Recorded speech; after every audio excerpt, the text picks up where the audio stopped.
இந்த பாட்டிலோட price just 15 rupees தான். So once try பண்ணி பார்க்கலாமேன்னு தான் வாங்கியிருந்தேன்.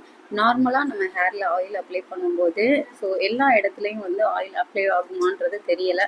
பட் இது வந்து ஒரு 2 to 3 மினிட்ஸில் லேயர் பை லேயராக ஸ்கேல்பில் எல்லா இடத்துலையும் வந்து ஆயில் அப்ளை பண்ணுறதுக்கு ரொம்பவே கம்ஃபர்டபுளாக இருக்குது. இதுக்கப்புறம் வந்து ரிலாக்ஸாக ஒரு 5 மினிட்ஸ் வந்து நம்ம மசாஜ் பண்ணோன்னா குயிக்காக ஒரு ஆயில் பாத்துமே வந்து எடுத்துக்கலாம். நம்ம ஸ்கேல்பை வந்து க்ளீனாக வச்சுருந்தா தான் ஹேர் க்ரோத் வந்து நல்லாயிருக்கும். ஸோ மெயின் ரீசன் நம்ம ஸ்கேல்பை வந்து க்ளீனாக வச்சுக்கிறது தான். ஸோ இதுக்கு இந்த ரெமடி வந்து ட்ரை பண்ணி பாருங்கள். சீரியஸ்லி பெஸ்ட்டாகவே இருக்கும். பாசிப்பயிறு பவுடர் வந்து உங்களோட ஹேர் லென்த்துக்கு ஏற்றாப்புல ஸோ குவான்டிட்டி எடுத்துக்கோங்க. இது கூட தயிர் மிக்ஸ் பண்ணி ஒரு ஸ்மூத் பேஸ்ட்டாக வந்து நம்ம மிக்ஸ் பண்ணி எடுத்துக்கலாம். ஸோ இதை வந்து ஹேரில் எல்லா இடத்துலையும் அப்ளை பண்ணி ஒரு 5 மினிட்ஸ் ஜென்டிலாக ஸ்மூத்தாக வந்து மசாஜ் பண்ணி ஹேர் பன் போட்டுக்கோங்க. ஒரு 20 மினிட்ஸ் போதும். இதுக்கப்புறமா ஒரு மைல்டு ஷாம்பு அண்ட் கண்டிஷ்னர் போட்டு வாஷ் பண்ணுங்கள். சீரியஸ்லி செம்மையாக இருக்கும்.